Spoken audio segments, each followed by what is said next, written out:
BNP Paribas, partenaire des plus belles histoires de Roland-Garros, aux côtés des ramasseurs de balles depuis plus de 50 ans.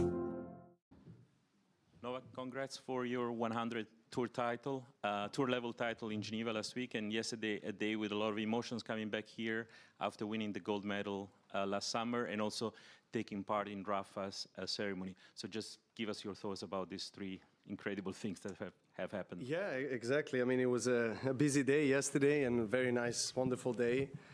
As you mentioned, you know, obviously winning a 100 title, that is a nice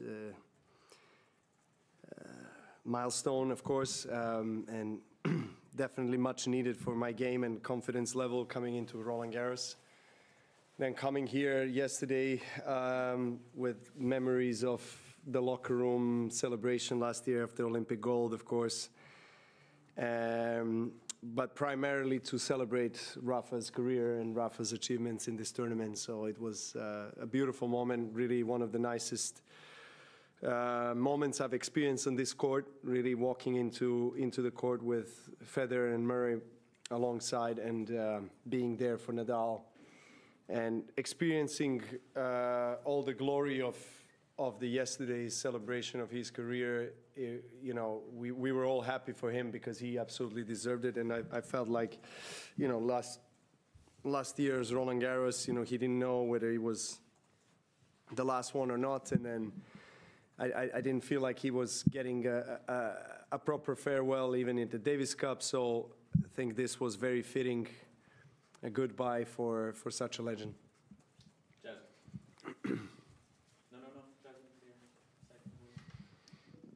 Hi Novak, obviously you saw Andy yesterday quite soon after ending your partnership. Was that a bit funny or odd, and did you crack any jokes about the fact that you then went and won a title? He did. You know, we joked around a little bit about his dress code yesterday, because I never saw him dress up so well, and so we kind of joked around and you know, talked a little bit about golf, family, of course, and had also time to speak to him and Roger in the room about, you know, reflecting on some of the nice memories we had in our rivalries and kind of playing Nadal here in Roland-Garros, etc. So that was quite special, you know, being in the room with these two guys for quite some time.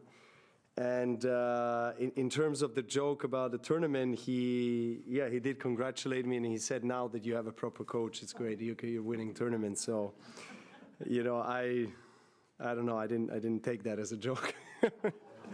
I mean, it's of course it was you know, he was joking, but you know, it's I think I've said enough, but I'll say it again. You know, Andy's just an amazing person. First of all, someone that I have spent you know, most of my career with since the very young age on the tour, traveling, playing him, facing him in the earliest days, under 12, and all the way through to the last days of his career. So for him to join my team and for us to give a shot to this player-coach relationship was really an incredible thing for tennis and for both of us. And I was very privileged and very honored, and I was enjoying myself very, very much, regardless of the fact that we haven't had maybe the success that we both wanted or people expected us to have.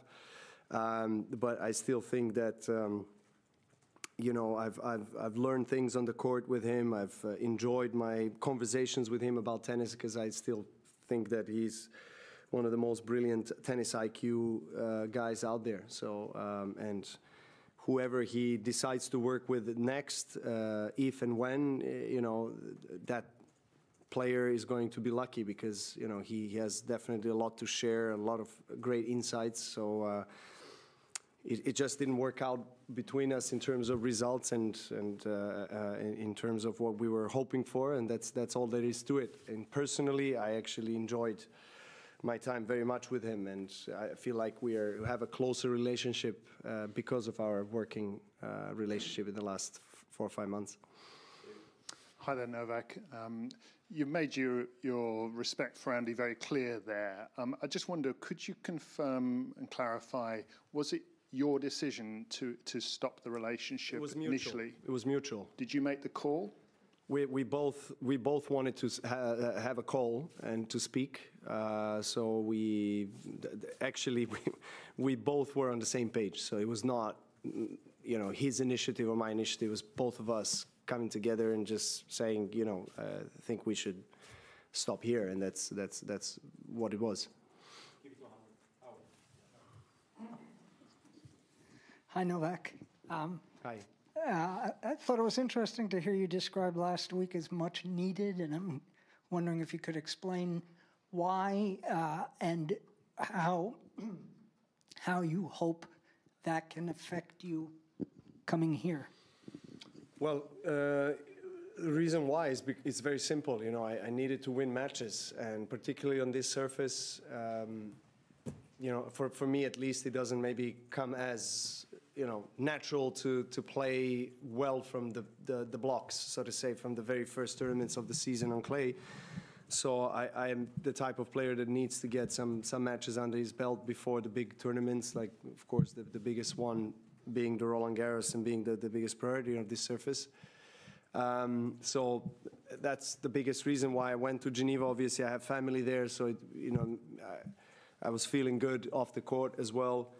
And I already had a great time last year, to be honest. You know, played semis last year and was very well received by the public in Geneva. Great support. So yeah, so this year I felt, well, it's a great chance for me to get some matches, but it's also a great chance to win a 100 title, you know, and I'll take anything that that is kind of left on the table in a sense. Ruud was not in the tournament this year. He was dominating the last 3 years, so I actually saw him and I said, you know, thanks for not coming there and letting me win.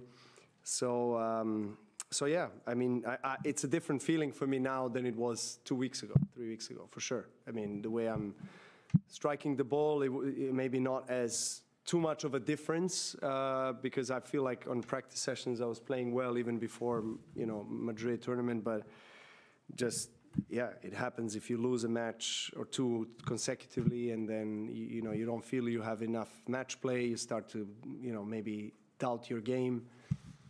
And you don't want to be in that state of the mind coming into Grand Slam. So I'm just glad it all turned out to be perfect for me in that sense. And yeah, let's see how I'm able to play here in Paris. We take two more in English. Hi, Novak. At Roland-Garros, they still have the line judges, while at other clay events they have more and more the electronic system. Yeah. What do you prefer, and can you explain why? Well, first I'll say that I understand the people who are more traditionalist and who like to have the line umpires on the court. And I think it's part of our culture and tradition that has been there for decades. And I do understand that aspect of it. And it's hard to make certain changes, and you don't want to give everything away to the technology, right? But if I have to choose between the two, I'm more a proponent of technology. I would say that it's just more accurate, saves time, and just maybe also less people on the court, which at times is actually good if you're playing on a smaller courts. And there's been, you know, numerous times where players would collide with a line judge or line umpire and so forth. So, you know, maybe that's not the most important reason, but I just think for accuracy and efficiency, it's better to have technology. Yeah. Last one. Hi, Novak. Just to go back to yesterday, looking at the big four, you're the last one standing.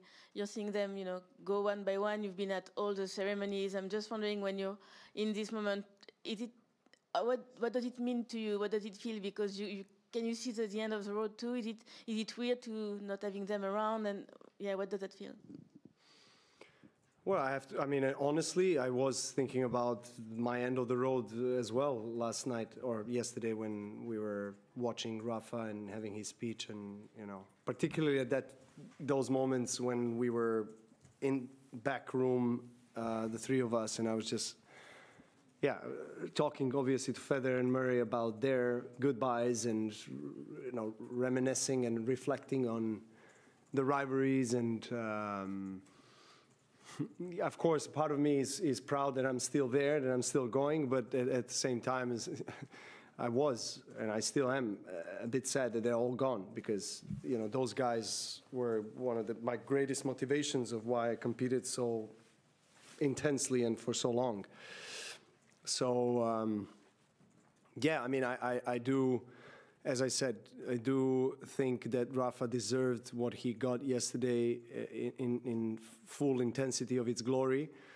And, of course, that each one of us dreams of being remembered in such way and celebrated. Of course, you know, I do wish one day that I can get the kind of, you know, goodbye from the world of tennis, you know, for sure. But I don't have the, I didn't think about the exact date, if that's what you're looking for, or a moment. It was more just in general of how beautiful that moment is. And yeah, I mean, I got emotional as well when we were looking at, listening to him speak and seeing the reactions of his family, of his team members. It's just, it was really heartwarming moment, you know. And even though we were the fiercest rivals, just, you know, it's that personal touch that is out there when you kind of spill your heart out on the court, as he did yesterday. Just it's almost impossible it doesn't touch you, you know, deeply. So that's what we basically told him, you know, when we were on the court. And it was really wonderful, and kudos and credit to Roland-Garros for doing an amazing job, you know, to celebrate Rafa. Thank you.